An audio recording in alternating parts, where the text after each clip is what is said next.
lo dijo en la primera hora. Muy bien, 8:14 en la mañana, entro a la recta final de este espacio de noticias a primera hora a través de Armónica FM y las plataformas digitales de Primera Plana. Por cierto, me voy a enlazar con Loja. En Loja, aparte de nuestra señal digital, nos retransmite Radio Poder 95.3 FM estéreo para la capital de Loja y varios de los cantones aledaños. Allá se encuentra César Guerrero, quien es analista político y jurídico. Le agradezco a César Guerrero por aceptar esta entrevista. ¿Cómo le va, César? Bienvenido. Buenos días, Fabricio, qué gusto poder compartir contigo. Saludos respetuosos y cariñosos desde el sur del país. Gracias a usted, estimado César, por conectarse. Por cierto, ¿a ustedes también les están afectando los racionamientos o no en Loja? Exactamente, sí, tuvimos que cambiar de oficina para poder compartir contigo. Mire usted, porque es que los racionamientos están fuertes. Claro, en octubre no les afectaban a ustedes, pero ahora también a Loja le han incorporado en el plano de los papadores. A ver, César Guerrero, el día de hoy se va a reunir la Comunidad de Estados Latinoamericanos y Caribeños, la CELAC, que es este organismo que aglutina a los presidentes de esta parte del continente para analizar la crisis político-diplomática entre Ecuador y México. El presidente de México, Andrés Manuel López Obrador, ha dicho, esta será una reunión telemática, virtual, pero ha dicho que va a sustentar el reclamo mexicano contra Ecuador sobre los episodios ocurridos el pasado 5 de abril durante la incursión de la fuerza pública a la Embajada de México en Quito.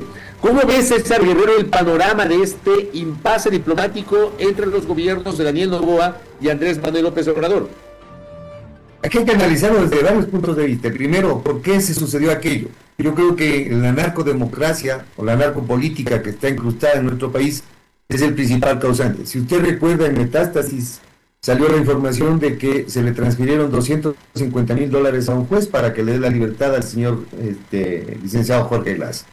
Es decir, todo empieza por un asunto netamente, digamos, de una incursión en la justicia de nuestro país. Luego de esto, para nadie es desconocido en el concepto internacional que la incursión realizada hacia la Embajada de México por parte de elementos policiales de nuestro país está contraviniendo el convenio de Viena. Esa es una realidad. Pero también contravienen ciertas disposiciones, no solamente en el convenio de Viena, sino en el convenio sobre asilo político de 1928, que establece exactamente que no es lícito a los estados parte tener personas con delitos comunes en sus embajadas. Y así lo dice el convenio sobre asilo político de Montevideo, el ratificado por Ecuador sobre el convenio sobre asilo diplomático. Es decir, México también incursionó y realizó actividades ilícitas al tener una persona que ha sido sentenciada 2 veces en su centro, en su embajada. Hay gente que considera que las embajadas son territorio de un país en otro país sobre la extraterritorialidad, cosa que ha sido ya desvanecida en el mismo convenio de Viena. Y entonces nosotros tenemos que buscarle una salida diplomática a este impasse, un impasse que fue creado justamente por el señor presidente de México respecto a la incursión que tuvo nuestro país a la embajada. De ahí se han generado múltiples problemas y se van a seguir generando múltiples problemas. Las demandas internacionales de México, hay muchos analistas que establecen que van a durar años. La última que se resolvió fue entre Perú y Chile, duró 12 años. Entonces tenemos un conflicto para largo. Yo creo que aquí la Cancillería ecuatoriana debe realizar sus sendos oficios y comenzar a tratar de mantener una nueva relación con un país hermano, porque realmente aquí hubo una equivocación de parte y parte. El quid pro, como lo conocemos en derecho. Es decir, usted se reconoce, César, más allá de sus reparos a la manera como México le concede el asilo político al ex vicepresidente Jorge Glass, usted también cuestiona la acción del gobierno ecuatoriano de asaltar la embajada de México en Quito. Absolutamente. Eso es contra el derecho internacional. No podemos decir que una actividad que fue realizada con violencia, justificarla por una necesidad institucional. En el concepto internacional nosotros deberíamos haber respetado los convenios, porque tenemos que comenzar a vivir en armonía en el país, ¿no? Y en el mundo globalizado. Y para vivir en el mundo globalizado usted realiza tratados y convenios y busca la mejor fórmula de manejarse entre los estados parte. Y uno de estos estados parte es justamente aquello, ¿no? La suscripción de convenios, y en ese convenio se establecía la imposibilidad de que un estado pueda incursionar en una embajada. Esto ha sido ya rechazado por la ONU, rechazado por organismos internacionales, que dan cuenta y fe de que esto no se debió hacer.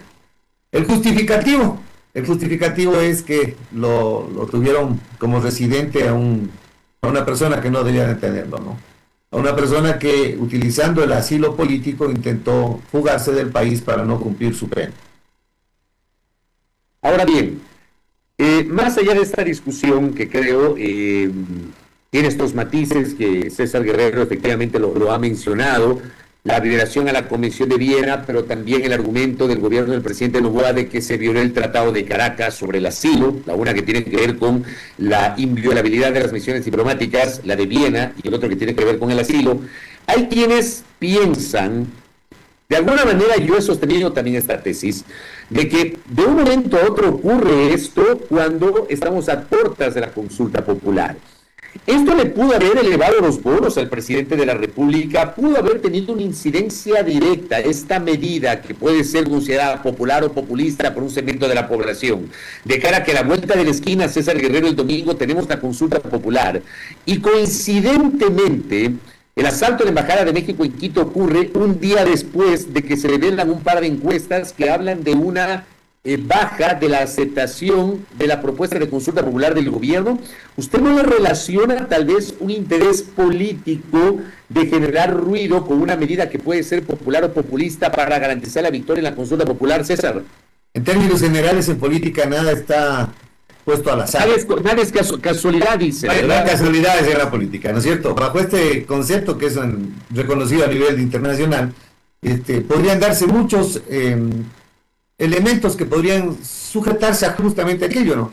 Porque luego de que sucede el asalto a la Embajada de México, yo creo que la lectura del expresidente Rafael Correa estuvo mal dirigida, ¿no? A defender una persona que, si bien fue su segundo mandatario, tenía ya tenía órdenes de prisión preventiva, estaba iniciándose un proceso penal en curso por el delito de peculado, 2 sanciones previas, estaba con una prelibertad que le fue ya cambiada. Por lo tanto, ese es un tema que no podían salvar. Y se dedicaron toda la actividad política a defenderlo al señor Jorge Glass, descuidando, como en efecto lo descuidaron a la consulta popular. Este fin de semana nosotros vamos a asistir a una votación donde no se ha posicionado ni el sí ni el no. Simplemente va a ser la presencia de la voluntad política que tenga que ver con el presidente de la República, su aceptación, o la negativa, que en este caso no existe contradictor necesario. Usted, perdón César que le interrumpa, usted siente, con base a lo que está señalando, usted siente que otra vez, como ya ha pasado en ocasiones anteriores, como le pasó a Lasso el año anterior, para tal vez hablar de la consulta más cercana a nuestra memoria, estos plebiscitos, estas consultas terminan convirtiéndose más allá del contenido de las preguntas en un espacio para medir la calificación positivo o negativo, la popularidad del mandatario. En Latinoamérica se le utiliza la consulta y a la democracia justamente para aquello, ¿no es cierto? Cuando un presidente quiere ver cuáles son sus grados de aceptación, vamos a las urnas. Esa es una realidad. Mire usted que el Código de la Democracia tiene presidenciales por una parte y seccionales por otra cada 2 años. Es decir, a nosotros nos ratifican la democracia participativa a través de las urnas. Y esto nada más son termómetros para poder establecer los niveles de aceptación o desacierto que tienen los mandatarios en determinado momento.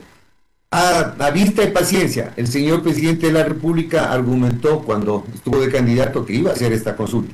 Es decir, había una guerra anunciada. Lo que no entendieron políticamente son los adversarios políticos del presidente. Este momento, el presidente cuando asume la presidencia, tiene un pacto, una reunión de caballeros, digámoslo así, entre el Partido Social Cristiano, la Revolución Ciudadana y su movimiento, para hacer una mayoría y poderle darle gobernabilidad al país. Este momento, como ya se acercan las elecciones, lo que hace es ponerlos a un costado del ring para decir ustedes son mis enemigos naturales. Y se posiciona como el anticorreísta. Y yo le pregunto si en este rubro, hoy estamos martes, miércoles, jueves, viernes, sábado, domingo, estamos a 5 días de la consulta popular. Tuvimos el fin de semana el episodio de la vicepresidenta de la República en Israel. O sea, había un espacio de crisis internacional provocada por el envío por parte de Irán de drones no tripulados al espacio aéreo israelí. se llegó a temer que esto podía desbordar. Algunos incluso con unas visiones más apocalípticas hablaban de que podría ser el inicio de la Tercera Guerra Mundial. En medio de todo esto estaba la vicepresidenta de la República, que aparece en un space de ex, antes Twitter, y dice que el gobierno no la ha llamado, que se siente sola, etcétera. Me dio la impresión de que, y yo lo decía ayer en el comentario en este espacio, imposible no sentir empatía al escuchar a Verónica Abad. Ese es un elemento. Y el otro elemento, el tema de los racionamientos. Que finalmente el gobierno, a la cansada, ha tenido que reconocer anoche en un comunicado que el día de hoy, que el día de mañana va a haber apagones, va a haber racionamientos. Ya le llamaron racionamientos, ya eliminaron ese término de las desconexiones temporales. Parece increíble no decir que son apagones. Digo, son dos elementos recientes: vicepresidenta y apagones. Yo le pregunto, César, si es que usted no ubica estos dos elementos como posibles espacios que puedan perjudicar la imagen del gobierno a 5 días de la consulta. Yo estoy convencido que no va a pasar nada sobre esas dos cosas que usted la plantea. ¿Por qué lo dice, César? A ver. La primera, ¿no es cierto? Para nadie es desconocido que cuando inició la actividad presidencial, el señor Noboa buscó un adversario natural. Y el adversario natural, como no tenía con quién discutir, porque como le digo, tenía ya un pacto entre la Revolución Ciudadana y el Partido Social Cristiano, buscó a su vicepresidenta que estaba intentando hacer actividades políticas en contra de la percepción política que tenía el presidente de la República. Luego de esto, su imagen se desvaloriza cuando su hijo comete un probable delito, aún no ha sido juzgado, no podemos hablar de que esto ya sea una realidad. Y entonces la defensa del presidente Correa respecto del hijo de la señora vicepresidenta es terrible. Cuando argumenta, dice, por solamente $1.500 el presidente lo manda a la roca. El presidente no lo mandó a la roca. El hijo de la vicepresidenta ha cometido un exabrupto, un delito adecuado a su conducta en tipo penal. Bajo esa circunstancia, la Fiscalía imputa el cometimiento de un delito y la separación de funciones establece que dictan un orden de prisión preventiva y el señor va a un centro penitenciario. Entonces, la vicepresidenta no está en un buen argot popular, decirlo, está popularmente bien vista. El tema de que es mujer, de que la enviaron allá, y el tema de que no le pasó nada, no hubo una sola baja en Israel, no hubo un solo muerto. Quiere decir que la defensa israelita es eficiente sobre ese aspecto. Y el otro punto, los apagones, los apagones son una realidad en el país. No llueve en el país, no hay agua, esa es la verdad. Pero la aceptación que ha tenido el señor presidente de la República respecto de los últimos acontecimientos, de la declaratoria de guerra al interior de la República, de la protección que le ha dado medianamente a los ciudadanos, porque esta no es una guerra que se la gana en 3 meses y se le declara por decreto ya terminada, ¿no? Esto recién empieza y va a terminar después de la pregunta de la consulta. Y en la consulta tienen dos cosas sumamente interesantes. Respecto de seguridad estoy hablando.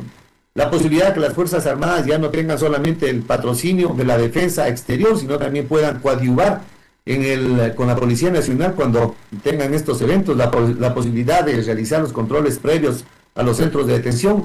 Van a distraer las preguntas que son en serio las que están en la consulta, que son principalmente la posibilidad de sacar al país a tribunales internacionales y el tema del pago por horas, cosa que han sido descuidada por los adversarios políticos del presidente, a tal punto que se hablan a las 11 preguntas, sí, no están numeradas así, son de la A a la K, ¿no? Y eso todavía la comunidad no lo conoce, no lo sabe a ciencia cierta. Cuando va a llegar a poner su votación, se van a encontrar con ordinales y no con numerales. Claro, eso de dividir las preguntas en letras y no en números, yo no lo recuerdo nunca, es la primera vez y eso puede tender a confundir. Ahora, usted ha mencionado el tema del trabajo por horas. Esta consulta tiene 11 preguntas, tiene una reforma parcial a la Constitución que tiene que ver con la participación de los militares en tareas de seguridad ciudadana con la Policía Nacional. Son 4 enmiendas constitucionales, ahí está la extradición, trabajo por horas, arbitraje, etcétera, y hay 6 preguntas de consulta popular que pueden tener relación con reformas legales. Pero esta del trabajo por horas y esta del arbitraje, que son preguntas que salen del ámbito de la seguridad, que tiene que ver con el ámbito económico, ¿podrían ser decisivas, estimado César? Absolutamente, porque esa era la posición de la izquierda del país, ¿no es cierto? Nosotros vamos a defender y somos nacionalistas absolutamente, y en este momento le vamos a permitir que las decisiones salgan del soberano, del pueblo, de la territorialidad y sean extraterritorial. Eso va a permitir, en términos generales, en apariencia, una inversión extranjera directa, que es lo que trabaja justamente la Organización Mundial del Comercio, ¿no? Pero, ¿qué es lo que va a suceder? Se habla de que le debemos ya $2.000 millones a Chevron por las demandas internacionales. Yo creo que esto es también una parte de un comentario antojadizo de quienes están en contra del señor presidente de la República, porque la ley no tiene efectos retroactivos, ¿no es cierto? Entonces va a tener que ser vista hacia futuro y no hacia regresiva. En el tema del trabajo por horas es un tema sumamente interesante, ¿no? Porque se puede hablar de la regresivo de derechos o no es regresivo de derechos. Se ha hablado mucho de qué va a pasar con el tema de las vacaciones, qué va a pasar con los décimos, tercero y cuarto, cómo los van a pagar. La señora ministra ha establecido que en principio van a ser 2,88, dividido el salario básico de trabajador en general para las 160 horas. Luego de eso va a subir a 3,80 con las aportaciones al IS, vacaciones y los décimos, y adicionalmente van a terminar pagando alrededor de 8,23 en el salario mínimo sectorial. Pero en términos generales, esto vamos a ver qué sucede. En el país vamos a tener que nuevamente regresarnos atrás.